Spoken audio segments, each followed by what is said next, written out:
是万物之灵，蛊是天地之母。我本是一名专业的昆虫学家，却因为意外魂穿到修仙世界的一名蛊修身上，继承了原主能看见万物进度条的能力。在原主看来，这个能力就是个垃圾，可我了解后却是激动不已，翻箱倒柜的找出了纸笔，并在纸上写出了蛊方2个字，接着又写下一种名叫醌的材料。很快，纸上便出现了进度条1.5%。果然不出我所料，蛊方也算是一种事物，自然也能看到进度条。这样想来就简单多了，自己只需要猜剩下的材料就行。若是进度不变，说明猜错了；进度上涨，则意味着猜对了。所以，当进度猜到100%，就意味着自己成功得到了一张蛊方。突然，我脑海中又是灵光一闪，将前世的种种写在纸上，居然同样能看到进度。这说明金手指对残方的判定标准，包括理论上存在，就是说自己完全可以通过这个金手指自创蛊方的，自创出这个世界还未出现的新蛊种，没有试错成本。研究蛊方只靠纸笔，自创蛊方对我来说只是干多久的问题。两世为人，灵魂强、悟性强，加上前世昆虫学家的身份，自己绝对能研究出了不得的蛊方，在这个世界大放异彩。想到这，我龙玄此时激动万分，对未来充满了期待。可练蛊是需要大量资金的，自己一个杂役又如何弄到钱呢？思考了片刻后，龙玄推开门，向原主父子的药园走去。这个药园或许能成为他的第一桶金。药园是一个龙姓蛊修的外人都称呼他为龙老。龙老来自一个名叫龙家的蛊修家族，奉命驻守在这个名叫大石村的村庄，替这个村庄抵御灵兽的侵袭。而大石村需要付出的就是过半的粮食。类似被龙家控制的村庄不知还有多少。龙老的药园面积很大，种植了超过100种的灵药，灵药品阶由低到高可分为1至10品，之后还有只存在于传说当中的地品、天品。龙老的药园虽大，但种的都是灵药中品阶最低的1品灵药。龙玄按照记忆中的指示，拎着一桶绿色液体走进这处药园。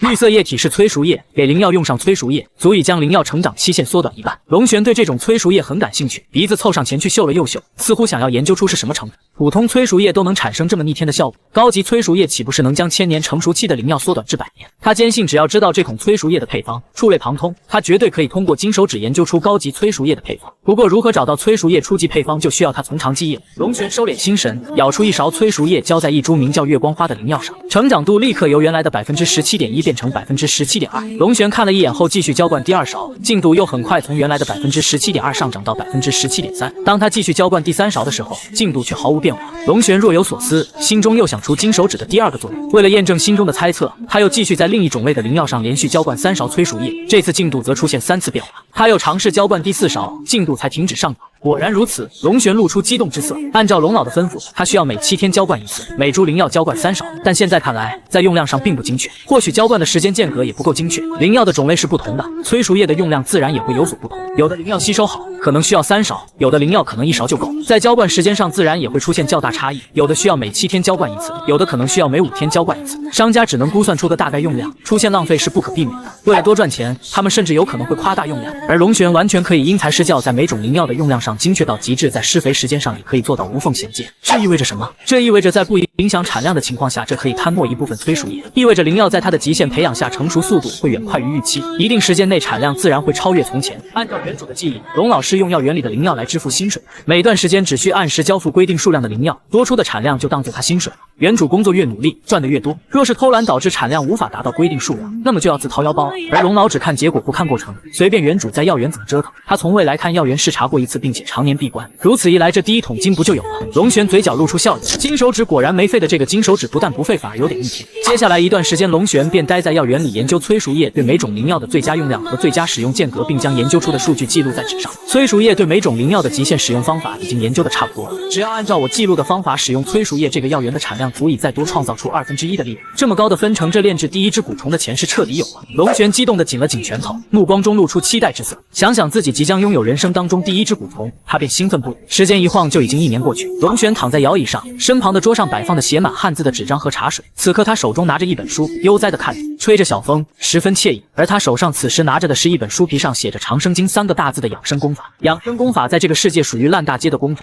所有凡人都很容易就能学到，几乎人手一份。这也是蛊修家族故意流传出去的，目的便是让凡人多活几十年，好为他们干更多的活，种更多的粮食。长生经共分10层，每修炼1层便可增长10年的寿元。原主修行资质普通，修炼速度很慢，唯独修炼烂大街的长生经是个100年难遇的奇才。蛊修境界由低到高可分为聚灵期、饮水期、临海期、出窍期。出窍期因是这片地域最强，所以又被称之为蛊王。而原主都15、16岁了，才仅仅是小小的巨灵初期，可见其资质。但人有短处就必有长处，老天给你关上一扇门，同时也会给你开一扇窗户。原主修炼不行，但修炼养生功法却有极高天赋。其余凡人修炼长生经有生之年突破5人都费劲，而他年纪轻轻，还未成年，便已经修炼到第10层了，凭空增长100年寿元。龙玄也是无意中发现长生经上显示的进度竟然不是100%，而是小小的10%。好奇之心的促使下，他研读了凡人其余种类的养生功法，然后开始按照长生经前文的规律尝试往下续写，甚至将其余养生功法的内容直接抄到后文续写功法。他当然是没有那个本事，但架不住他有一个金手指。若进度消失，就意味着蒙错了，那就删掉重写；反之就说明蒙对了，可以继续往下。蒙他爆肝1年之久，还真让他成功续写到20层。从第11层开始，每层可增加50年寿元。然而，一个已有的20层功法，在进度上竟然仅有20%，相当于残缺严重的残缺功法，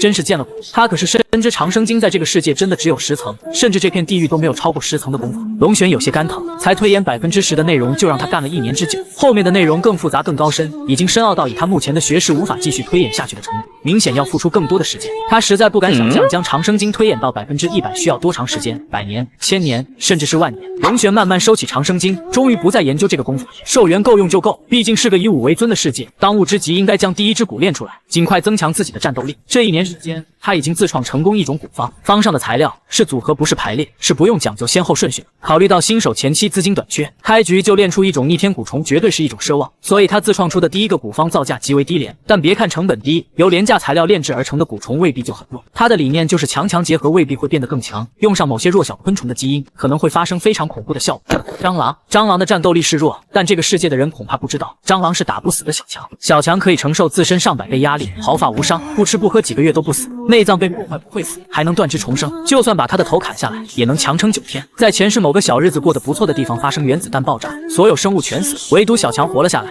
简直离谱。小强的战斗力是不强，但这个世界可是有蛊的设定，通过将蛊虫寄生在体内，用气血灵力喂养蛊虫，反哺与宿主神奇的力量形成共生关系，互利互补。那人类是不是可以通过这种方法获得小强的不死之力呢？要知道这个世界是一个有灵力的世界，所有灵虫都拥有灵力，拥有灵力的蟑螂要远远恐怖于前世的蟑螂，灵虫、蟑螂各项数据都要拉高，一旦炼成蛊，数据还要进一步拉高。不死在这个神奇的世界或许并不是空想。这龙玄来到这个世界的第一个课题，就是研究如何使人类拥有不死之身。考虑到由各种灵虫相互吞噬诞生出的能力是不可控的、不可预知的，所以龙玄在自创蛊方时，刻意只在上面写各个种类的蟑螂，使各个种类的不死基因完美融合。他不太认为这样的蛊方会诞生出其余能力的可能。现在万事俱备，只欠东风。经过这1年时间的积累，他已经积攒了不少灵药，只要脱手就能凑出炼第一支蛊的资金。龙玄激动地站起身来，先是走进药园，将所有带100%数字的灵药拔出，装进储物袋里，并重新拨好种，就急冲冲地出门了。他准备将灵药带到附近的集市卖掉，今天就尝试炼了。他已经迫不及待了。大人，距离集市很近，龙玄大步走，半小时就到了。龙玄首先找到一家商会，卖掉了所有灵药，共赚307块下品灵石。不过又在这里购买所创蛊方上的材料和10个炼蛊用的蛊钟，瞬间花了个七七八八。龙玄也没想到一品灵药的售价竟然这么低，满满一储物袋的灵药竟然只卖了307块下品灵石。一打听才知道，低品阶灵药没有环境限制，可以大规模种植，雇佣一群凡人，基本上想种多少就种多少，所以一品灵药现在早已经烂大街了，根本不值钱。或许他就是偷摸把药园里的灵药拔光跑路，龙老估计都不会心疼。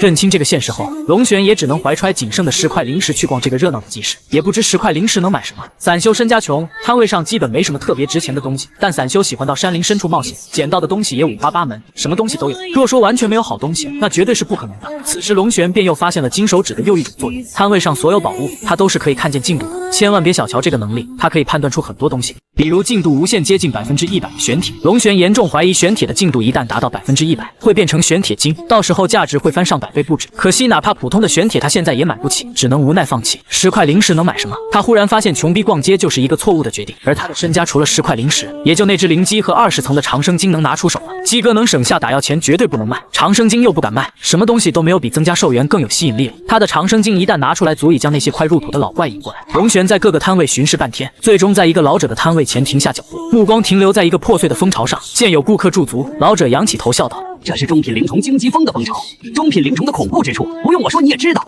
为了得到这个蜂巢的蜂蜜，老朽可是拼了老命才得手。蜂蜜有养颜的功效，我另有用处。但蜂巢里还有不少蜂友和荆棘蜂，看你年轻，我便宜卖你吧，100块零食怎么样？闻言，龙玄不动声色，但心中却是暗喜，这个老头果然打眼了。尽管他也见识短浅，不知道这个蜂虫是什么品种，但绝对不是什么荆棘蜂，肯定是和荆棘蜂长得很像的高等品种无疑。这怕不是上品灵虫，可群居的上品灵虫在这个世界可实在太少了，在方是百年难遇。龙玄对这对未知蜂虫志在必得，他的金手指能轻易配置出适合各种灵虫的饲料，他早就计划好要养殖灵虫了。龙老的药园里全是花，正是养蜂虫的好场地。蜂虫的食物来源问题可以直接白嫖，等养到一定规模后，便可以通过售卖蜂蜜赚零食，这又是一笔不小的财路。打定主意后，龙玄深吸口气，你是不是看我年纪小好忽悠？别以为我看不出来，里面的蜂蛹和蜂虫全死了，只剩下2只半死不活的。而且群居灵虫的战斗力远低于独居灵虫，若是荆棘蜂有成千上万，可能极品灵虫也要暂避锋芒。一口价10块零食，你不卖我立刻就走。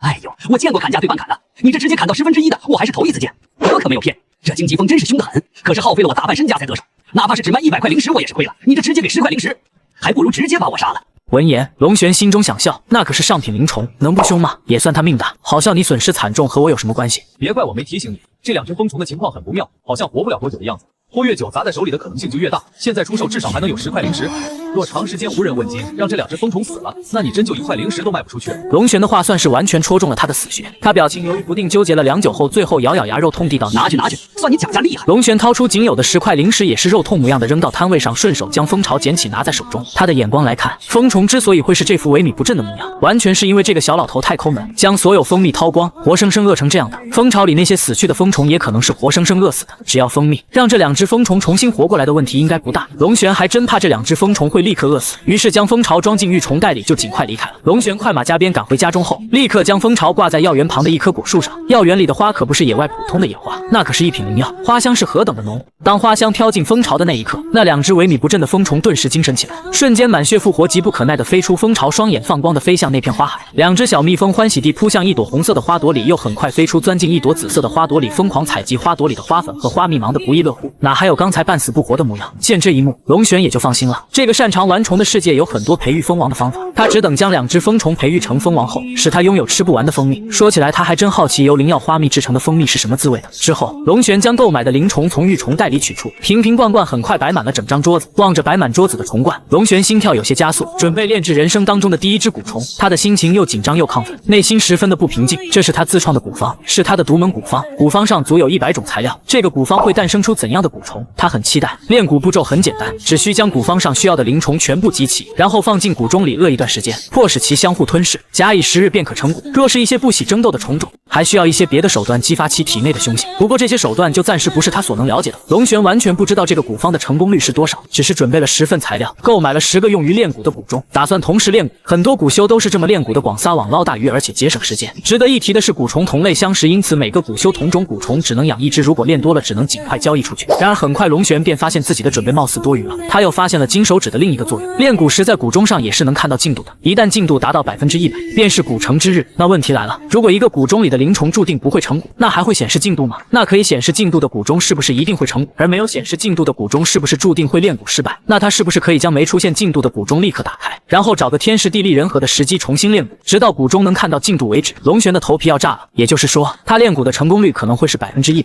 完全不用像其余蛊修那样去赌那该死的成功率，不用担心浪费材料。他觉得自己可以挑战一下，成功率是1/10000的逆天蛊方了。龙玄呼吸急促起来，这个金手指的作用有点逆天了。时间一晃，7749天过去，龙玄的10个蛊中终于有了动静，10个蛊中几乎是同一时间发生变化，10只红色的小强先后从蛊中里爬出来，果然10个蛊中全部成蛊了，没有炼废任何材料，成蛊率100%，这在其余人看来完全是不敢想象的。龙玄兴奋地跑过去，拿出蛊罐扣在其身上，分成10个装好。他可没忘记蛊虫的禁忌，同类相食，为避免它们相互吞噬，必须第一时间将它们隔开。做好这一切后，龙玄这才有时间拿到镜子前仔细研究。他早已经为在这个世界第一次亮相的新蛊种命名为小强蛊。龙玄用针扎破手指，将一滴血滴在小强蛊的头上，简单的完成血气仪式。当与他建立灵魂联系的那一刻起，尽管龙玄无法与他通过语言交流，但还是通过灵魂的力量，很快就知晓了他的能力。事情也果然不出他所料，由100只蟑螂炼成的蛊虫，拥有的能力就是小强的不死能力，当然不是绝对的不死，因研发资金太少，用的都是最普通的材料，能杀死小强的力量还是太多了，但可以总结为同阶的常规打击能力不死。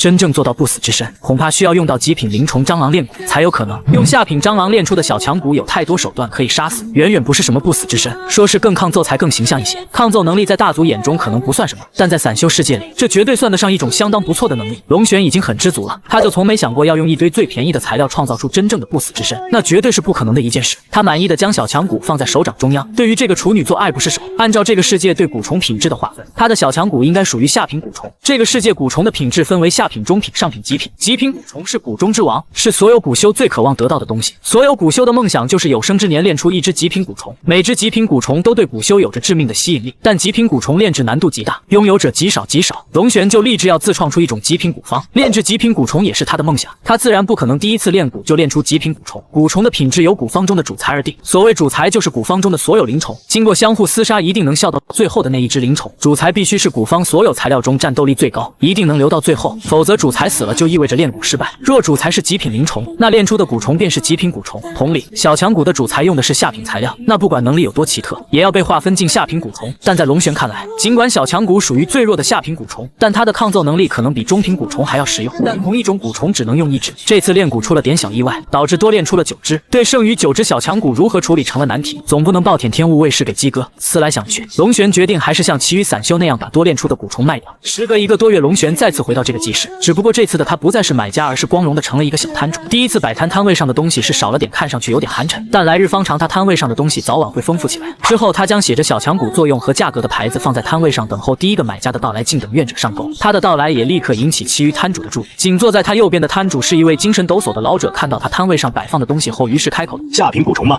这儿好处也不是没有，没人会了解一个刚问世不久的新蛊种，更不可能知道克制它的方法。危险往往就来源于未知，拥有一只敌人从未见过的蛊虫，往往可以出奇制胜。他准备去和一个死对头单挑，最了解你的永远是你的敌人。死对头知晓他所有的底牌，那么拥有一只对手绝不可能了解的蛊虫，或许是一个不错的选择。”李二牛露出感兴趣的神色，看向龙玄问道：“你的小强蛊可以让人拥有不死之身，可是真的？”别，我可从未这么说过。龙玄连忙摆手否认：“我已经写得很清楚了，仅仅是同阶的常规打击不会死，毕竟是下品蛊虫，同阶有太多可以杀死你的方法，比如你的心脏被人一剑刺穿，只要有小强蛊就不会死。但如果你的心脏被人搅成碎片，又怎么可能不会死？小强蛊还没逆天到瞬间将你心脏复原的程度，但只要你不断提高小强蛊的成长度，它对承受伤害的极限会越来越高。小强蛊最大的优点就是什么都吃，包括纸、皮革、棉毛、布屑都吃，你完全不用为它的食物问题发愁。”闻言，李二牛的眼睛亮了亮，这还真是一个非常实用的优点。蛊虫这东西可是非常金贵，吃的东西也千奇百怪，甚至有的蛊虫专吃黄金灵石灵药，这些昂贵的东西往往能将一个富裕的蛊修吃垮，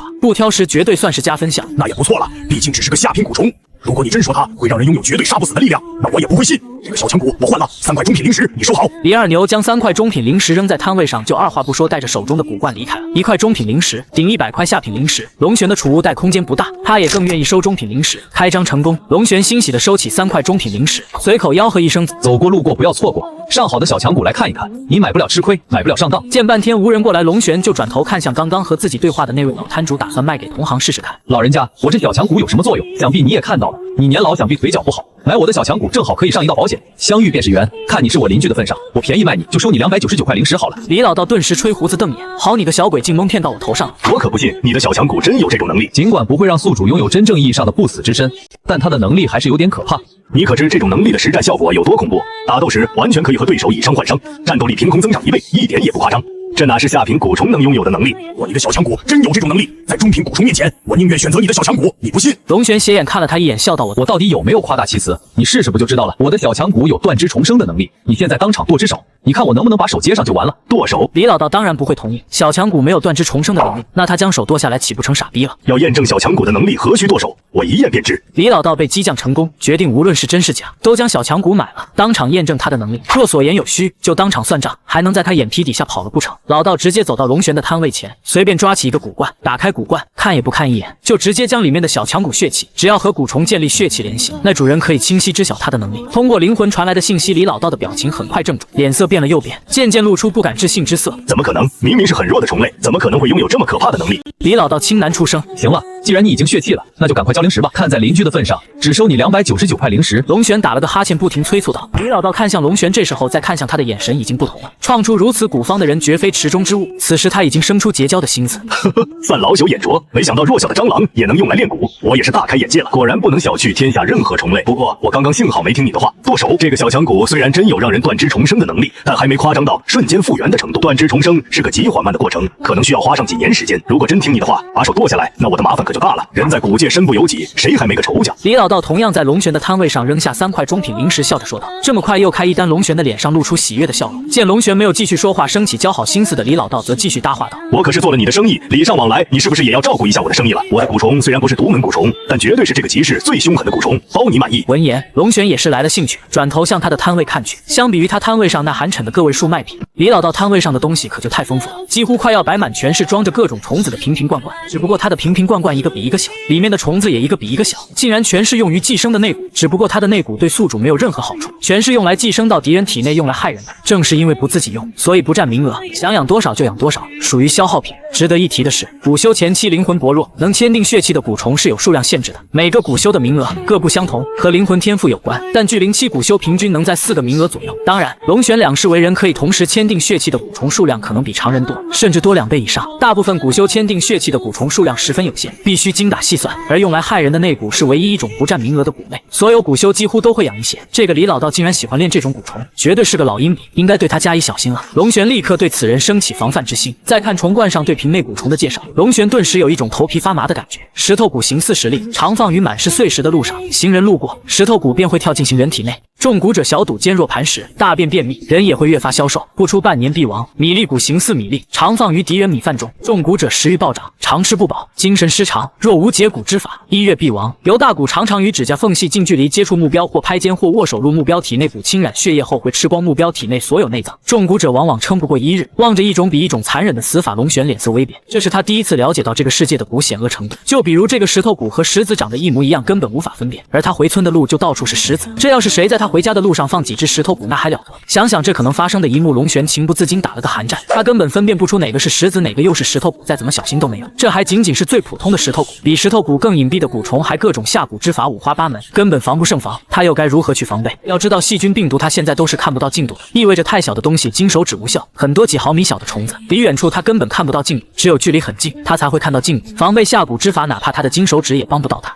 龙玄此时是真的怕了，这是足以要他命的东西，而现在的他却毫无反制手段。谁要是偷摸给他下蛊，那他还真没那个自信能逃过一劫。不行，显微蛊的研究必须提上日程。补第2只蛊虫就该练显微蛊了。没显微蛊，那些用来阴人的小虫子根本无法防备。只要显微蛊出来，将再也没有人能给他下蛊。此时龙玄心中已经下定决心，第2个课题专攻对显微蛊的研究。重活一世，他是真的怕死，任何有能威胁到他人身安全的因素，他必须重视起来。再次忌惮地看了那些蛊虫一眼后，龙玄对李老道说道：“不了，我对这类蛊虫没兴趣。他现在的资金另有用处，不打算浪费在不重要的事情上，而且就算他想要这类蛊虫，也打算通过自创的方式获得。只要显微蛊一出来，他就可以研究出微生系蛊虫。微生系蛊虫可是小的，用肉眼根本看不到，可以光明正大的直接飞进敌人嘴中而不被察觉。到时候想害谁就害谁，谁能反制？论隐蔽性，天下又有何等蛊虫能比微生蛊更加防不胜防？石头蛊在微生蛊面前就是弟弟。接下来一段时间便不再有顾客上门，眼见无人，龙玄也就收摊了。尽管还有7只小强蛊没有卖出去，但今日好歹赚了6块中品零食，相当于600块下品零食。这对于一个穷散修来说可不是笔小数目，龙玄已经很知足，怀揣巨款，他也终于有底气去淘宝了。龙玄迫不及待走进方士深处去寻那块玄铁盒，让他一直念念不忘的上品灵石。而时隔1个半月，又岂是那么巧就能再次碰到的？每个蛊修都忙于修炼，忙于去野外收集资源，不可能天天在这里摆摊，能否碰上只能靠运气。寻找一圈无果后，龙玄只能失望的放弃。看样子自己并没有那个主角光环，不过也无妨，宝物多了去了，即使哪天不流入一堆新的摊主和新的宝物，宝物是无穷无尽的，旧宝不去，新宝不来，新流入的宝物未必就比旧宝差。龙玄调整好心态，就向一家占地面积大的出奇的店铺走去。前段时间这里新入驻一家商会是做化石生意的店铺，院子里堆积了数不清的化石。在这个世界，灵虫的获取来源有很多，其中一个获取灵虫的方法就是赌石。这个世界每过一段周期就会进入的冰河时期，其实在这个世界也有，而且会更加寒冷。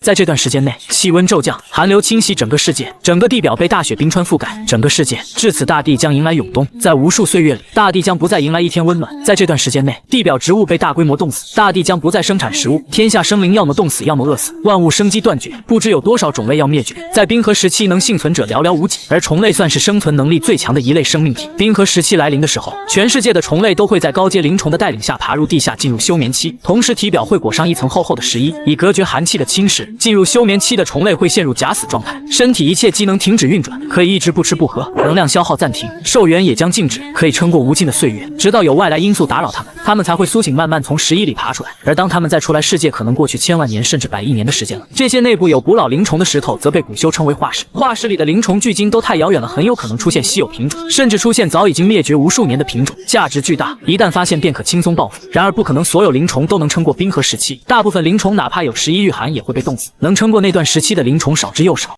所以大部分石头里都是死虫，在无尽的岁月里早已经成了真化石。有活虫的石头百不存一，而掌握化石矿脉的势力，为了利益最大化，便将所有化石拿出来卖，将风险全部转移到他人身上，是亏是赚就全靠个人的运气了。由此火爆全世界的赌石行业应运而生，一刀穷，一刀富，一刀穿麻布，这个行业玩的就是心跳。尽管大部分人都是亏的，但广大赌修还是乐此不疲，妄想运气站在自己这一边，可以开出逆天品种，一夜暴富。赌石是存在一些规律，可以通过石头纹理估算出里面是否有活虫，因此出现很多赌石大师。但哪怕这个世界最厉害的赌石大师，也仅仅是比别人多几分成功率，没有人可以完全判断出石头里面到底有什么是死虫还是活虫。但今天这个赌石店却进来一个例外，在龙玄眼中，那些看不到进度的石头自然没有虫，而能看到进度的石头里面自然就有虫了。而且小数点后数字越多的石头越是好货，整个赌石店的好料就跟白送给他的一样。龙玄嘴角勾出一丝笑意，继续蒙着面自信满满的踏步走了进去。这家赌石店很大，分为好几个大区，卖相好出虫率高的化石被集中堆放在一个区域，售价很高；卖相不佳更容易出死虫的化石则被集中堆放在另一个区域，这个区域占地面积最大，这里的化石也更加便宜，聚集在这个区域的人是最多的。贪小便宜捡漏是所有人的心理，他们拿起化石又敲又摸，要仔细研究大半天，最后还要犯选择困难症。因此这里人虽多，但交易却并不频繁。石料有大有小，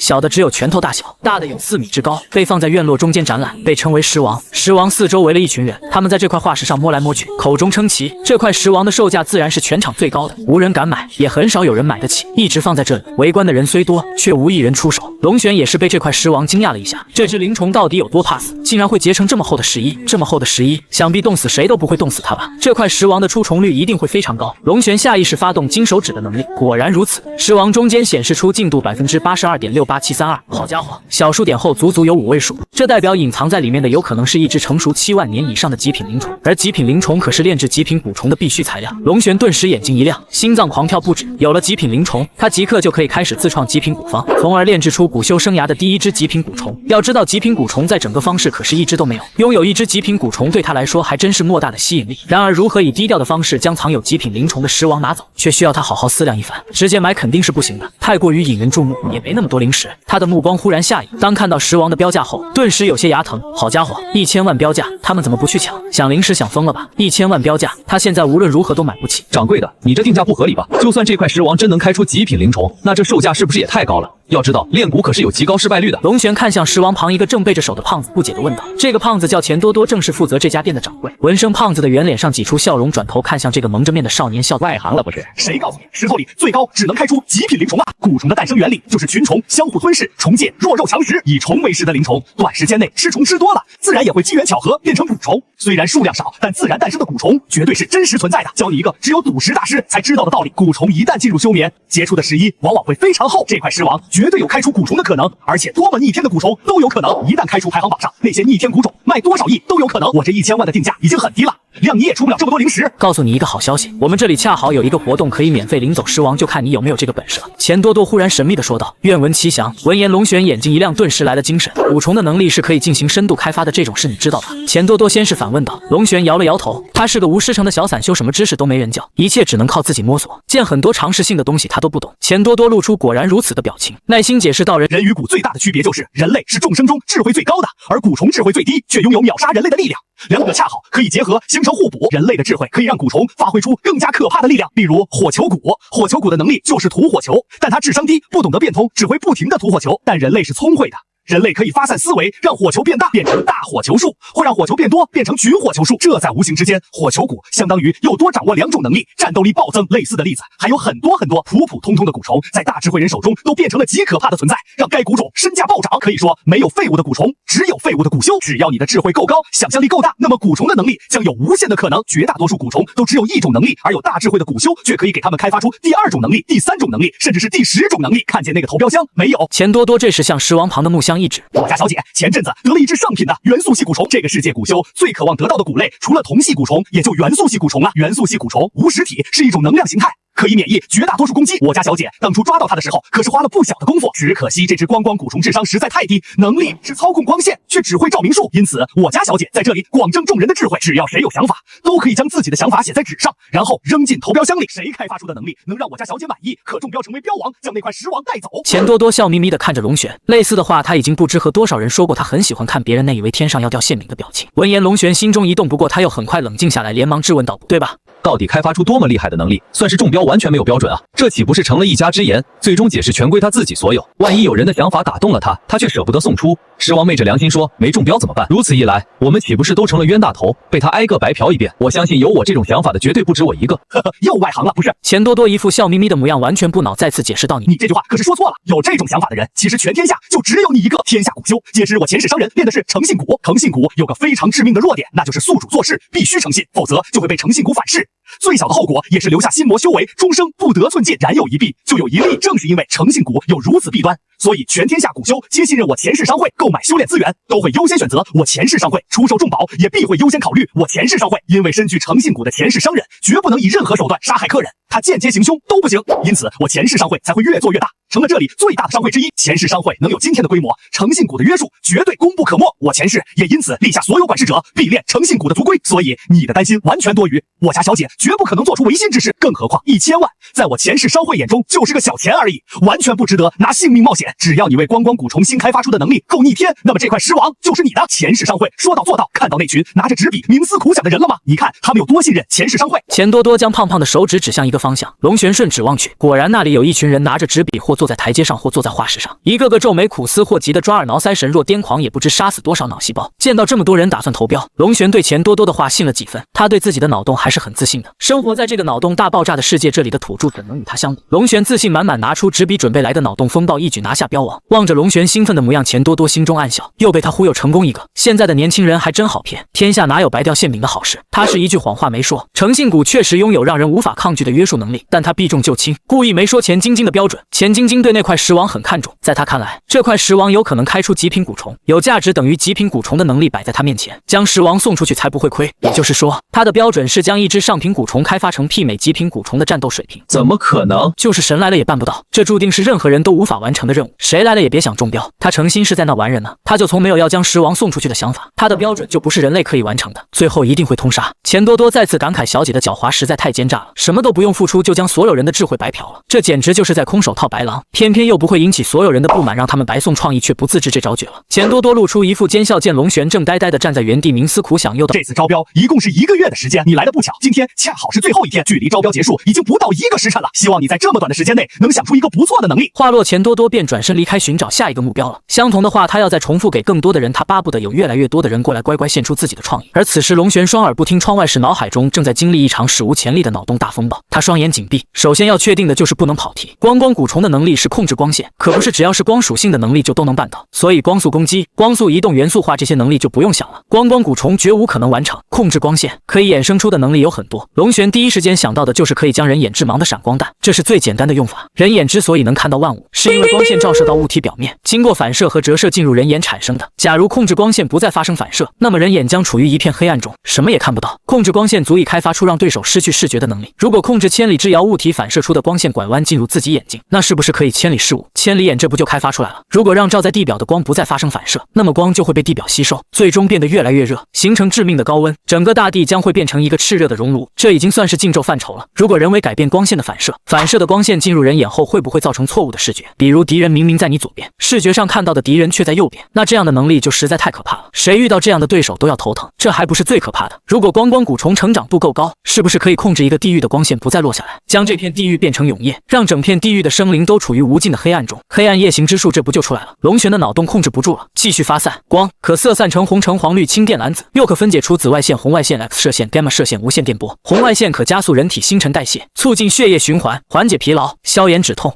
还能热成像夜视。紫外线、X 射线、gamma 射线会对人体造成癌症等一系列危害，那是不是又可以将光中的所有危害射线提取出来，开发出一种死亡射线的能力？无线电波的作用更是多得数不过来。再说光的攻击能力，不提激光，就说凸透镜烧纸原理。凸透镜有折射光线的作用，会将光线汇聚在一个点上，产生燃烧纸张的力量。然而现代的技术做不了太大的凸透镜，汇聚的光线有限，产生的破坏力自然可有可无。但可以控制光线的光蛊虫就不同了，它完全可以不借助任何工具，想汇聚多少光线就汇聚多少光线。当方圆百里的光线全部汇聚在一个点上，又会产生多么恐怖的破坏力？龙玄完全不敢想象。毫不夸张地说，这种能力的攻击力是没有上限的，因为这个世界的光是无限的。当汇聚在一起的光没有上限，那么产生的破坏力将是无穷大。在这种灭世级别的攻击力下，哪怕激光都远远无法与之相比，甚至激光都没有开发出来的必要。如此之多的脑洞，他觉得自己随便抽出几种能力都足以成为标王了。龙玄笔下生风，快速将自己的一部分想法写了下来。其实他对操控光线的各种想法，仅仅是在理论上可以实现，算是纸上谈兵，实操还真不好说。毕竟他想出的那些能力实在太夸张了，怎么可能轻易实现？所以为了求稳，他不敢只写一种，但也不能写太多。他的脑洞岂止值10个亿，他将对自己构不成威胁的脑洞都写了上去，同时太过于逆天的能力也选择了保留。想获得他全部的脑洞，就看他未来能不能拿出让自己满意的东西。但仅仅是拿出这一点微不足道的脑洞，也足够深奥了，怕那位大小姐理解不了。他写得很详细，足足写了好几张纸，最后将纸条折起丢进投标箱中。投完标后，他开始逛起这个赌石店，只要看到显示进度的化石，那就买。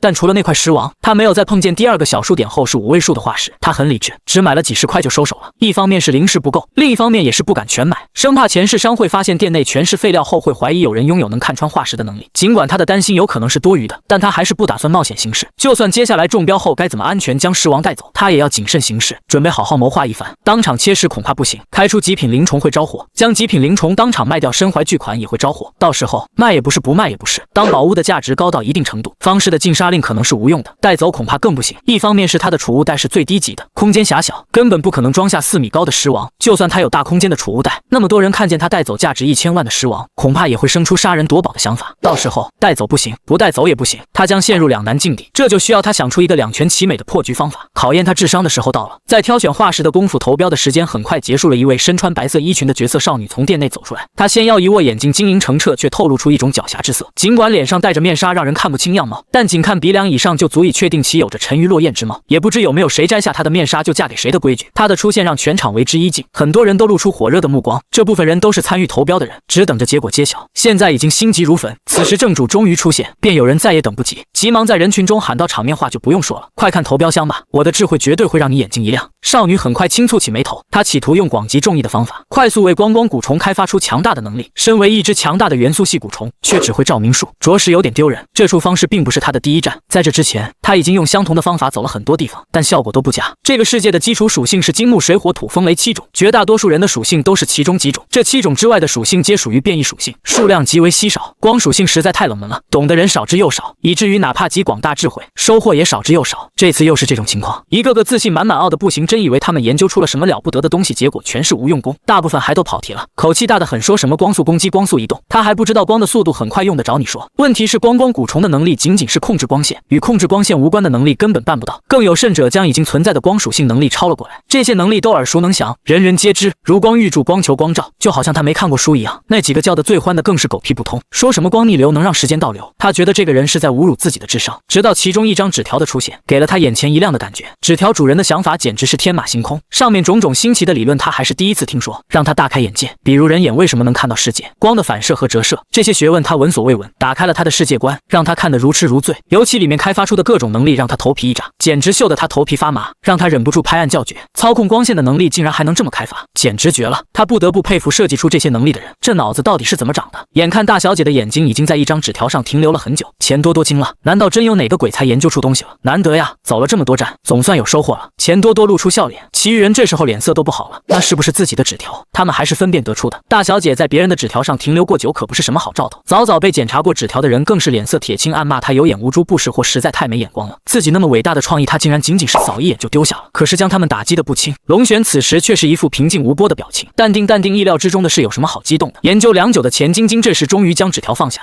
他向后招了招手，立刻有一只光团从屋子里飞了出来。光团完全就是光的形态，但诡异的是能看到眼睛，必是活物无疑。龙玄惊奇地看着这只元素系蛊虫，早听闻元素系蛊虫是没有实体的能量形态，今日一见，果然传言不虚。他好像发现了新大陆，露出兴趣十足的目光，心中感慨大自然的神奇，什么稀奇古怪的东西都能孕育出来。光团轻轻落在钱晶晶的掌心处，钱晶晶静静地望着他，没有对比就没有伤害，别人轻轻松松就能开发出一堆能力，而且一个比一个强悍，而这个小东西明明没有人比他更熟悉自己的力量，他却只研究出一招照明术。你的智商在哪里？以后就叫你没智商算了。钱晶晶忍不住用灵魂传音吐槽道，随后他便将纸条上的诸多想法用灵魂全部输送进光光蛊虫的脑海中。他的小眼睛很快露出惊讶之色，似乎完全没想到自己的能力竟然还可以这么用，还可以这么强。钱晶晶着急去尝试开发这些能力，便懒得再看后面的纸条了，直接开口宣布，到时间不早了，接下来我宣布结果，本次中标者。钱晶晶看了一下纸条上的署名，然后加大音量道，是龙先生。谁是龙先生？他的话音刚落，全场一片哗然，本来落针可闻的场地瞬间乱了起来，人群喧哗声一片，价值1000万的狮王花落人家了。有人露出羡慕嫉妒的表情，也有人的脸上满是不服。钱多多也惊呆了，彻底呆愣在那里。那可是1000万价值的超级狮王啊，就这么白白送出去了，这可和他的预想严重不符。在他看来，这块狮王不可能被送出去才对。大小姐也仅仅是用它来吊人胃口，并没有真将它送出去的想法。难道真有人想出的能力可以等于一只极品蛊虫的价值？这根本不可能。小姐什么都不必说，按照我说的做。钱晶晶看了他一眼，制止住他想要说的话。我不服，还有大半纸条没有看完，你凭什么确定标王就一定是他？你至少也要看一下我的纸条再做决定。没错，也许他的想法是不错，但就怕对比，你不看看我写的东西，又怎能确定他是胜出者？这不公平，我也不服。我要求看看他写了什么，公开公正也好，让我们心服口服。大部分人都没有自知之明，非要出来献丑，不打击的体无完肤就不会死心。然而钱晶晶显然没有当众公开纸条的打算，在用眼神示意了一下钱多多后，钱多多会意，立刻站出来大声喊道：够了！我们前世商会的诚信股就是交代，只要有诚信股在，我家大小姐就绝对会做到公平公正。你们信不过大小姐，难道还信不过诚信股吗？仅仅是这一句话，顿时让在场人哑口无言。没错，一个诚信股足以压下所有声音，赌注悠悠众口。在这个世界，诚信股就是有这样的威力。钱多多扫了一眼众人后，快步向正在举手的龙玄走去。他心中微惊，他清晰记得此人明明是今天刚到的，甚至不足1个时辰。此人竟然能在如此短的时间内想出了打动大小姐的能力。他可是深知大小姐的标准是什么，也只有想出的能力等于一个极品蛊虫的价值，才会让大小姐在诚信股面前不得不完成交易。他想出的能力到底是什么？到底厉害到何等程度才能等于一只极品蛊虫的价值？钱多多震惊万分，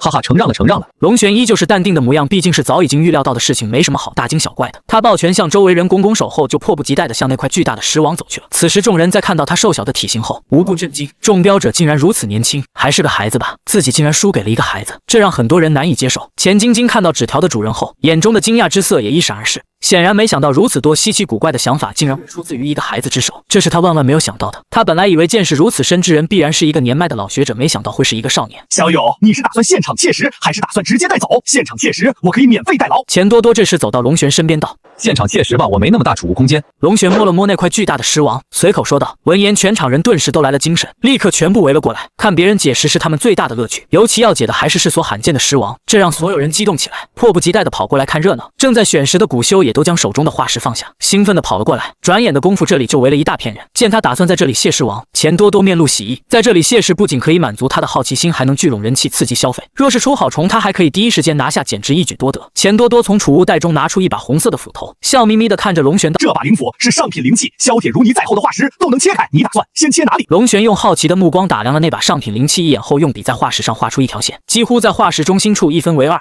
他能看到化石中灵虫的进度，看数字出现在什么位置，也就基本能判断出灵虫在什么位置。从数字的高度和宽度上，大致也能判断出石中灵虫的大小。这一刀下去，正好可以和那只灵虫擦肩而过，完美避开它的位置。也是前世翡翠赌石场的所见所闻给了他灵感。在赌石场，你切几刀后没发现翡翠后，大可以将剩料卖出去。当然，因前几刀的失败，在卖出剩料时价值会大大降低。但有人心存低价捡漏的心理，还是会出钱交易。而龙玄的计划就简单了，利用金手指能确定灵虫位置的特性，他完全可以装作前几刀失败，然后卖出剩料，而他会将灵虫所在的位置切成拳头大小。如此小的剩料，有虫的可能性无限接近于零，在价格偏高的情况下，自然不会有人购买。所有人都只会盯着体积最大的剩料，到时候他完全可以将拳头大小的剩料随手带走，从而瞒天过海。此时龙玄装出一副很是紧张的模样，搓着手向那条线道：就先从这条线切下去吧。钱多多的灵斧从手中飞了起来，轻轻的由上而下劈下，没见多有力化石却像豆腐一样毫无阻力的被劈开一道缺口。为避免伤到里面的灵虫，灵斧不是一下将化石劈开，而是小心翼翼的一层一层包，有点浪费时间。此时所有人瞪大了眼睛，屏住呼吸，眼睛眨也不眨的紧盯着石头裂缝。当化石1分为2的时候，人群立刻乌泱乌泱的围了过来。见切面圆滑平整，所有人大失所望，竟然没有出虫。龙玄也顺势露出一副十分失望的表情，表情要多难过有多难过。钱多多拍了拍他的肩膀，安慰：别气馁，这么大体积的化石没切到位置很正常，好东西肯定在别的位置。闻言，龙玄的眼睛立刻有了光彩，拿起笔又在2块化石中间的位置画了一条线。这一刀下去，化石会变成4份，而线条又是巧妙的避开了灵虫所在的位置，与灵虫完美的擦肩而过。麻烦你了，顺着这条线一刀切下去。龙玄斩钉截铁道：好。钱多多再次操控他那把灵斧，重复刚才的步骤，一刀接着一刀。在所有人紧张的目光下，2块化石再次1分为2。不出意外，切口平整，并没有出虫，竟然又没出虫。人群惊呼出声，有点骚乱。切石往往就看前几刀，开始在中心处横竖切几刀后，一旦没出虫，希望将很渺茫啊！一个体积如此大、卖相如此好的极品化石，竟然没出虫，这大大出乎了所有人的预料，并露出难以置信之色。不少人开始幸灾乐祸，有些人就是见不得别人好，怎么可能？龙玄露出错愕的表情，急忙冲过去，在切口处擦了又擦，神情焦急万分。这里，再继续给我切！龙玄疯狂地再次指出几个位置。此时的他就像一个失去理智的赌徒。这么多年来，钱多多已经见多了这样表情的赌徒，见惯不惯。他无奈摇了摇头，操控灵斧按照龙玄划定的位置继续切石。不出意外，灵斧又是完美避开了灵虫所在的位置。此时龙玄理智全无，再次划线继续切石。时间不知过了多久，当天色渐渐暗下来，这块巨大的石王竟然不知不觉已经被切成了50大块，还有一地碎石。切出了这么多份，却依旧没见到灵虫的踪影。所有人意兴阑珊，大失所望。刚开始切石那紧张刺激的心理，到现在已经完全没有了。有不少人已经摇头离开。在众人看来，切了这么多刀没出虫，基本上已经没戏了。很多人都用同情的目光看着这个可怜鬼。龙玄一屁股坐在地上，像是失去了魂魄，目光呆滞，喃喃自语：这怎么可能？这么大块石头怎么可能不出虫？这没天理啊！钱多多也一副茫然的模样，迷惑不解，这不应该呀，明明必出虫的，怎么会没虫？真是见了鬼！小伙子认命吧，这就是赌石，在赌石界没有100%会出虫的石头，否则钱氏商会早把这块石王亲自切了，岂会留到现在？还不是想卖给别人转移风险？人群中有位老人劝慰道，然而他的劝慰并没有什么作用。龙玄依旧是那副失魂落魄的模样，眼神绝望，像是天要塌下来一样，那演技能拿奥斯卡小金人。不，我还没有输！龙玄忽然疯狂起身，对着周围人大声喊道：这块石王里面一定有虫，只是我恰巧避开了灵虫所在位置，仅是我运气不好而已。灵虫一定在这50块石头中的某一块，我打算把这个好机会让给诸位。现在50块化石我有意出售，谁能买到带灵虫的化石，就看各自的运气了。闻言，在场所有人都笑着摇了摇头，这是真拿自己当傻子了。基本已经确定赌垮的石头，谁还会去买？谁买谁傻。然而接下来龙玄一句话让在场所有人都愣住了：我打算每块化石以1000灵石的售价出售。现在谁愿意第一个上来抽奖？我在周围众人脸上扫了一圈后，忽然大喊道：虽然我就算卖贵一点也有人会买，但携带太多灵石在身上极易被人盯上，我宁可少赚些，也要保证绝对安全。这一刻，所有人的表情都不淡定了，方才还嘲讽谁买谁傻的人，此刻全都动了购买的心思。没办法，实在太便宜了。原本1000万售价的石王，如今只需1000灵石就能换走他1/50的部位碰运气。尽管此刻基本可以确定赌垮了，但不怕1万，就怕万一。万一灵虫真的躲在某块化石里没被发现呢？这在理论上完全有可能。最重要的是价格低廉，即便赌输了，损失也完全承受得起。可一旦赌赢，以这块石头的卖相，什么样价值的灵虫都有可能开出来，到那时可就真的发了。这完全值得一赌，简直是一本万利。谁不赌才是真的傻。众赌徒皆呼吸急促，目光里满是贪婪。这时他们才终于意识到，我是无成本拿下这块石王的，所以才敢低价销售，根本不用心疼，只要卖出去就都是赚的。纷纷暗叹我是个奸诈的小鬼。我很满意众人的反应，果然爱贪小便宜是人的共性，只要价格足够低，就一定会有人心存侥幸。我的计划成功了。钱多多此刻彻底懵了，他从未想过赌石还能这么玩。以前所有人都是直接将化石切成无数碎片，要么打包带走，从没有切几刀就低价卖剩料的先例。直到今天，他才见识到这种全新的玩法。不得不说这招极高明，精准利用了赌徒以小博大、爱捡便宜的心理，他们还真愿意花灵石购买。尽管每块赚的不多，但总比全部亏掉强。更何况我今天没花1块灵石，只要卖出去就是纯赚。事情最终不出意外的按照我的安排发展，几十块化石被疯抢一空，众古修都失了理智。没多久，所有化石就被抢夺殆尽，最后只剩下一些切石留下的碎石。我顺势收了起来，这些碎石大多只有手指大小，最大的也不过拳头大，没人会关注它们。我没提售卖，也没人主动询问购买。就这样，那只极品灵虫神不知鬼不觉地留在了我手中，没有引起任何人的怀疑。回到家中，我捧起那块拳头大小的化石，激动地看着，机关算尽，终是落于我之手。也不知这次的收获能否让我成功自创出极品古方。我轻轻抚摸着石头，眼神里满是期待。把玩片刻后，我开始切石。化石体积不大，没花多长时间，一只长得像眼睛一样的东西就被我掏了出来。这只灵虫在这一刻苏醒，缓缓睁开眼，眼底却透着一股邪气，看上去颇为不祥。这个世界连能量形态的元素系古虫都有，出现一只长得像眼睛的灵虫也不足为奇。我丝毫没有意外，反而满心激动。我清楚，这个世界的古修若若论最想血气的古虫，元素系排第2，排第1的绝对是铜骨。铜骨也是当前世界最稀有的骨类，绝大多数内骨吸食古修的灵力或气血，唯独铜骨虽为内骨，吸食的却是古修的精神力，自成一套体系。铜骨以精神力为食，能施展出种种匪夷所思的幻术。每种铜骨先天都会携带一种强大的幻术，往往比古修能学到的幻术更强。也正因如此，铜骨在这个世界才有如此超然的地位。如今一只铜虫出现在眼前，我怎能不激动？以前我自创古方，从不敢用太过稀有的材料，毕竟很多材料可遇不可求，甚至百年难遇，运气不好一辈子都见不到。若是找不到材料，就算把古方研究的再强也没用。所以我的计划一直是根据自己收集到的稀有材料自创古方，而非先创古方再满世界寻找材料。现在稀有材料有了，我完全可以以这只铜虫为主材，自创出一种铜骨。而这只铜骨的研究方向，我心中早已确定。每种铜骨携带的幻术我无法决定，但它的基础能力我却可以把控。别的方面我不在意，但这只铜骨必须拥有我一直惦记的显微放大能力。我赶忙拿出纸笔，跑到桌椅旁坐下，兴致盎然地开始自创第2个古方。这只眼睛模样的灵虫，或许是远古时期就已灭绝的虫种，但我连现有虫种都认不全，更别说这种灭绝的虫类了。但这并不妨碍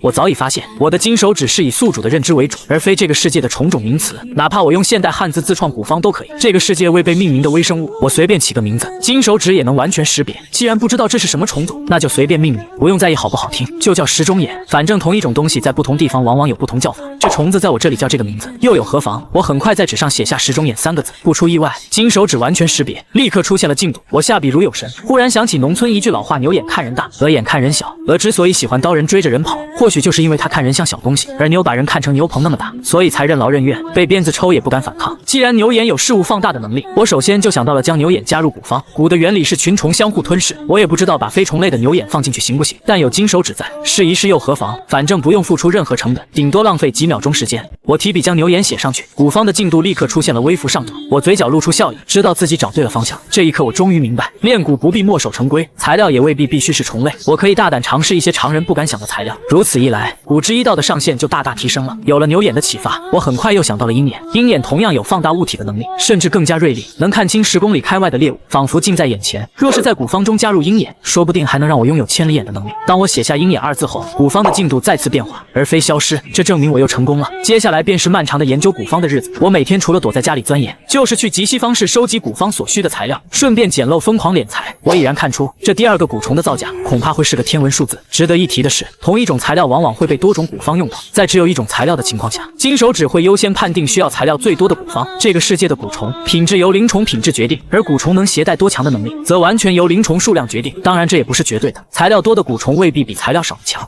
这种情况并不少见，因为天道对强弱的判定与人类不同。比如看似弱小的照明类蛊虫，经过开发后未必就弱，更何况蛊虫还分实用型与非实用型、战斗型与非战斗型。耗费上万材料炼出的蛊虫，可能只携带不实用的辅助能力，毫无战斗力。这样的例子不在少数。古时天地灵力充沛，灵虫遍野，古修可以不计消耗的研究古方。那时的古方往往长得离谱，传说有的古方堪比一本书，材料多达数亿，没有任何炼蛊器皿能装下。炼蛊时只能以山川盆地为米，甚至以天地为米。古城时会天地骤变异象降临，威力恐怖至极，甚至能操控空间与时间之力。所以若是金手指按材料数量判定，我创出的古方材料数量或许会多到难以想象，哪怕进度出现小数点后7位数都有可能。尽管明知道古方越长，耗费的时间和物资越多，且炼出的蛊虫未必更强，但为了追求完美，我还是硬着头皮坚持了下去。我甚至不敢想象，这个看似漫长的古方最终会花掉我多少灵石。所幸我之前自创的小强蛊口碑已经慢慢发酵，有个叫李二牛的蛊修，在与对手比拼时以伤换伤斩杀了对方，自己也被对方临死一击洞穿心脏，却靠着小强蛊活了下来。这件事轰动一时，小强蛊也因此一夜成名，彻底打开了销路，每天前来交易的人络绎不绝。若不是我怕别人发现我炼蛊成功率100%的秘密，真想每天不限量售卖。靠着卖小强蛊，再加上时不时去地摊赌食店捡漏，我赚得盆满钵满，倒也能支撑起第2个古方的消耗。当然，所有交易我都是乔装打扮完成的，每次都蒙着面，伪装成不同的身份。尽管方式有禁止杀人夺宝的规矩，只要不携带重宝就不会被盯上，但生性谨慎的我还是决定稳字当头。时间匆匆，2年光阴转瞬即逝，我的修为依旧停留在巨灵初期，没什么长进，我也早已彻底麻木。所幸我寿元充足，资质不够，时间来凑，我坚信自己早晚能站在世界之巅，对未来始终充满信心。说起寿元，我虽然修炼资质极差，但修炼养生功法却是天纵奇才，短短2年时间就将长生经炼到了第12层，寿元暴涨100年。所以即便过了2年，我依旧是那副不到18岁的少年模样，年轻的有些离谱。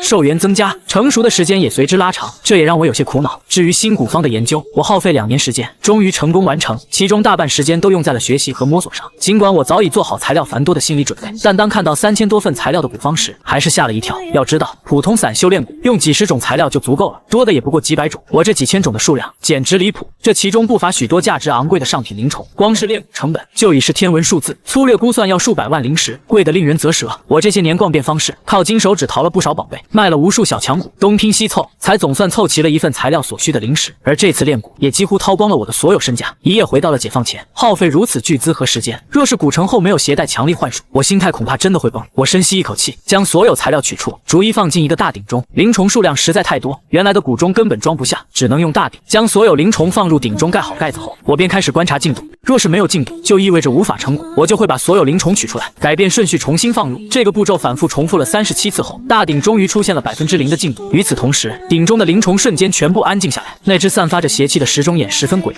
凡是被它注视的灵虫都会定在原地，目光呆滞，一动不动，仿佛被拉入了幻境，灵魂被困在幻境中，身体则被这只邪虫一点点吞噬。进度出现，我长舒一口气，幸好没有耗费太久。不同蛊方的成蛊率不同，短的2次就能成蛊，长的可能上万次都不行。我真怕这是个成蛊率极低的蛊方，毕竟这么多灵虫，折腾起来太过麻烦。接下来便是耐心等待。我十分好奇，这只造价昂贵的铜蛊会携带怎样的幻术？这种开盲盒的感觉让我既紧张又刺激，等待的时间总是格外漫长。我时不时就去查看大鼎的进度，心急如焚。或许是蛊的品质越高，成蛊速度越慢，这只蛊竟然让我足足等了9981天，简直度日如年。因为有进度提示，成蛊之日，我早就在旁等候。当进度变成100%时，我精神一振，立刻掀开鼎盖，只见一只邪气凛然的铜蛊趴在鼎中央，正瞪着眼睛看着我，目光妖异至极。我迫不及待地滴血，与它完成了血气。我虽没亲自炼过铜蛊，但也知晓铜蛊属于内蛊，体积偏小就寄生于眼睛，体积偏大则寄生于眉心。龙家有一门独门铜蛊方，龙老还亲手炼过一只，所以我对铜蛊的使用方法并不陌生。这只铜蛊体积偏大，我便将它放在了眉心处。铜蛊在我眉心趴了片刻，便本能地破开皮肤，钻进了眉心中央。皮肤很快愈合，毫无缝隙，远看根本看不到伤口，更看不到里面藏着一只邪眼，隐蔽性极佳。与此同时，我感到眉心一阵刺痛，精神力疯狂向眉心抽调，被铜蛊疯狂吸食。铜蛊吃饱后，便将它的能力赐予了我。至此，我与它完成了共生关系，一荣俱荣，一损俱损。铜蛊并非人人都能炼制，对蛊修的精神力要求极高，精神力不足者在此步骤就会被吸干精神力而亡。我虽不知道自己的精神力到底有多强，但两世为人，精神力强劲是所有穿越者的共同优势，所以我对自己的精神力充满信心。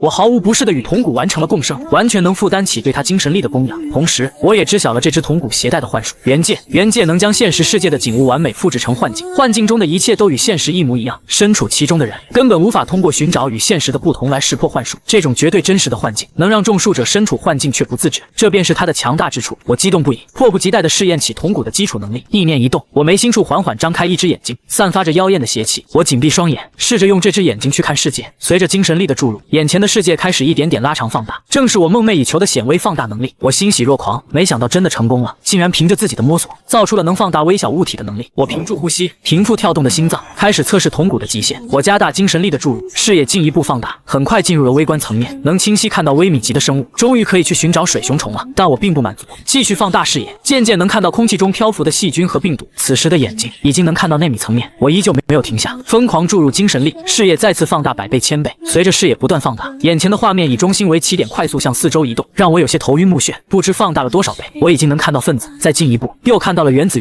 核。我的心脏狂跳不止。我最初创造这种能力，只是为了防止被人下蛊，顺便抓捕水熊虫，却没想到这只铜蛊如此给力，竟然能放大到原子层面，而且这似乎还不是极限。灵虫变成蛊虫后，成长度会归零，重新开始。现在这只铜蛊还只是成长度0%的婴儿，婴儿时期就有如此威力，若是等它成长到成熟体，又会强大到何种地步？我简直不敢想象。这只铜蛊的放大极限远远超出了我的预期，一旦成长度拉满，或许能探索到比前世已知更微小的世界。我已经迫不及待想看到那个未知的微观世界了。我开始思索如何将这种能力利用起来，不能只拥有放大功能，却发挥不出实际作用。我不久前才知道，蛊虫的能力可以深度开发，哪怕只有一种能力，蛊修也能凭借脑洞让它变得复杂多样。放大物象看似不起眼，没有杀伤力，但我自负脑洞出众，非要在这个基础上开发出几种能力，哪怕只是辅助能力，我也要把它开发成堪比近招的存在。放大物象能做什么？我的脑洞飞速运转，我首先将铜蛊开到极致，在屋内扫视一圈，发现视野放大到极限时会有轻微的透视效果。但仅限于极薄密度极低的物体。想要看清化石里面的灵虫还做不到，只能透视地面薄薄一层，无法穿透太深。但即便如此，我也已经十分知足。就算能穿透地下深处，没有夜视能力也看不清里面的东西。很快，我又想到，或许可以用这种能力放大别人的灵丹、灵虫、饲料、毒药等资源，通过微观解析破解他们的配方。紧接着，我又意识到，这种能力或许能让我实现身法入微。所谓身法入微，就是用最小的幅度躲避对手的攻击，在实战中极为实用，至少能节省大量体力。这样一来，这只铜骨的实战价值就体现出来了。但这还不够，这些能力的杀伤力不够恐怖，我要开发的是近招，是不弱于光锯术的强力招式。我的脑洞继续扩散，目光投向窗外，放大远方的景物。如此一来，我便像拥有了千里眼。其实我的古方中加入了大量鹰眼，即便不用这种放大能力，我的正常视力也已经能看得极远，算得上是小千里眼了。千里眼与放大能力结合，其威力极为恐怖，看得万里之远也并非不可能。只是想要达到这种效果，还需要铜骨提升成长度，或是完成蜕变。所谓蜕变，就相当于古修的进阶，古修不断进阶，蛊虫想要跟上脚步不被淘汰，自然也要不断提升。只是蛊虫的提升与古修的进阶体系不同，所以称之为蜕变。蛊虫的蜕变全靠进食，每只蛊虫的蜕变条件都不同，蛊虫自身不知道该吃什么才能蜕变，需要古修亲自研究摸索，而且满足蜕变条件的东西不止一种。每只蛊虫都有无数条蜕变路线，有强有弱，选择哪条路线也需要古修费心考量。总之，蛊虫蜕变全靠吃，可能吃其他蛊虫，可能吃固体材料，也可能吃丹药等人造物。若是吃不对，就算等10000年也无法蜕变；若是吃对了，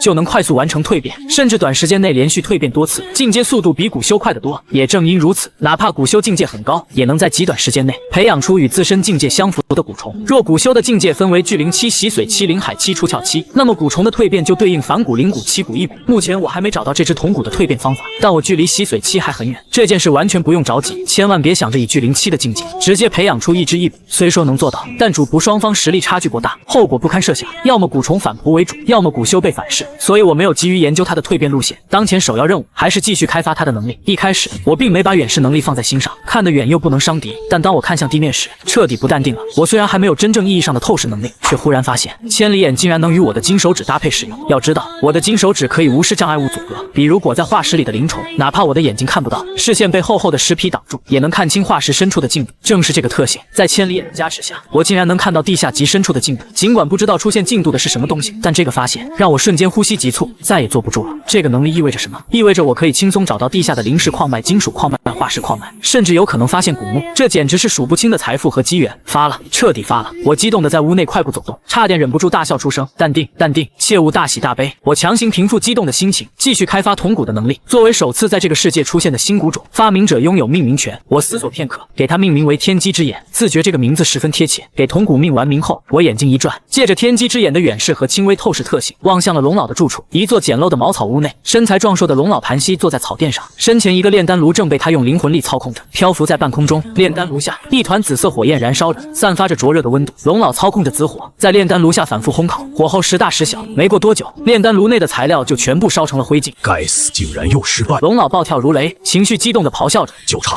3种材料，就差那么3种材料，临门一脚，怎么就是迈不过去？已经10年了，就这3种材料，磨了我10年，真是该死！白化丹是提升巨灵期修为药效最强的灵丹，没有之一。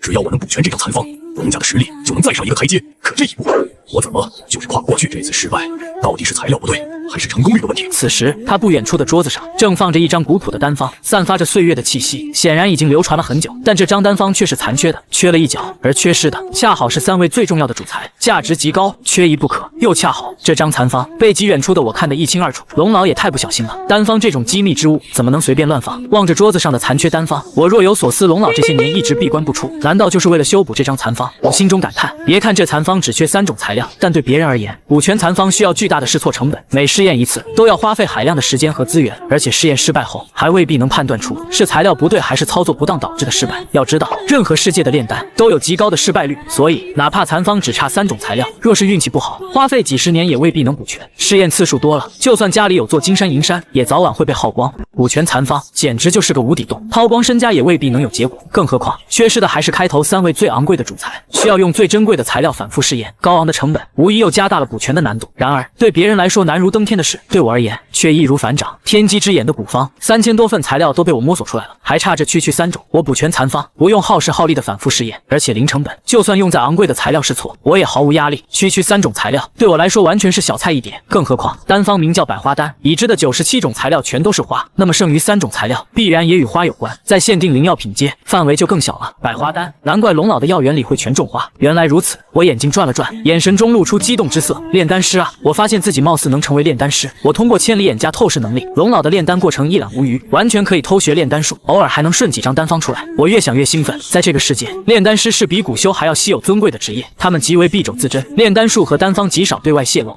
这也导致每位炼丹师都掌握独门丹方，自成一派，门派之见极重。如今有偷学的机会，我岂能不激动？正因为炼丹师过于稀有，他们的身份才格外尊贵，地位超然。灵丹能提升古修破镜率，治愈伤势，甚至能让蛊虫脱胎换骨，对每个古修都有着致命吸引力，也让古修们争相讨好炼丹师，不敢有丝毫得罪。得罪炼丹师，无异于捅马蜂窝，会招来数不清的强敌。也正因如此，灵丹同样稀有，从未出现过烂大街的情况。若是我能成为炼丹师，炼出百花丹，每天靠嗑药修炼，修炼速度提升10倍都有可能。我实在受够了那慢如蜗牛的修炼速度，既然资质不够，那就用修炼资源来凑。灵丹难买，丹方难选，那就自创。等百花丹无用了，就再自创千花丹、万花丹。我很快就对自己未来的修炼之路做好了规划，心中打定主意，我全神贯注地继续观摩龙老的炼丹过程，甚至将细节放大，力求尽快将炼丹术偷学到手。很快1天过去，龙老累得虚脱，倒在地上呼呼大睡，呼噜声震天响，即便我离得老远也能听到。我收起天机之眼，尽管神色疲惫，脸上却满是兴奋。这一天的观摩让我收获不菲。我快速坐到桌椅旁，拿出纸笔忙活起来。很快纸张上便写满了字，最后在上方写下紫魔焰3个大字。心满意足地看着。对于炼丹师而言，火焰的重要性甚至超过丹方。强大的火焰能提升灵丹品质和炼丹成功率，温度不足便炼不出高品质灵丹，因此火焰也是炼丹师的不传之秘。炼丹师用火灵力凝聚的火焰温度远远不够，想要炼出高品质灵丹，只能寻找特殊火焰，要么用地火，要么用兽火，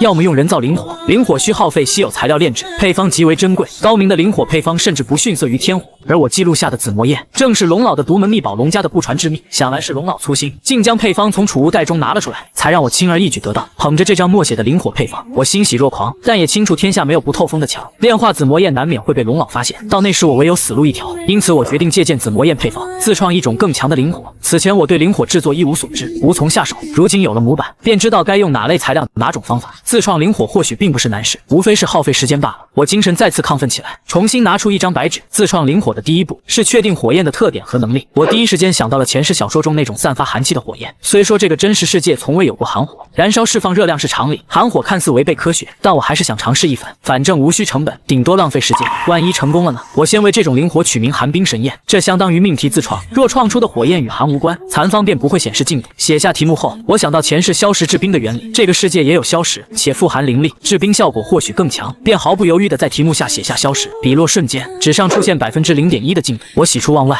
看来小说中臆想的火焰，在这个世界真的有可能实现。2天后，我蒙着面再次来到热闹的方式，一来是收集百花丹材料，二来是碰碰运气买个炼丹炉。龙老耗时10年都没补全的百花丹方，我只用了2天就补全了，大半时间还都用在了研究寒冰神焰配方上。我也看出来了，寒冰神焰配方是个大工程，且我对灵火材料毫无经验，只能靠运气摸索。又用了2天就补全了。百花丹的材料不难收集，龙老药园里的灵花都是原料，我只需收集3味新增的主材料即可。这3味主材料虽是一品灵药，价格不菲，但在方式中只要有灵石就能换到。唯一麻烦的是炼丹炉，炼丹师稀有，炼丹炉也成了稀有产物。今日方室格外热闹，不远处的争吵声引起了我的注意。一方是满脸凶相的刀疤脸散修，另一方是13、14岁的光头小药童，听称呼便知与炼丹有关。我好奇地凑了过去，原来小药童在卖废丹，刀疤脸斥责他卖没用的东西，小药童却伶牙俐齿地辩解，说废丹可当毒药，可为灵虫，说不定还有人能变废为宝。我来了兴趣，拿起几颗废丹查看，忽然想到我有天机之眼能放大万物，或许能查看废丹的微观形态，破解其中的丹方。于是我决定买一部分废丹，转而向小药童问道：听说你是古丹师的药童，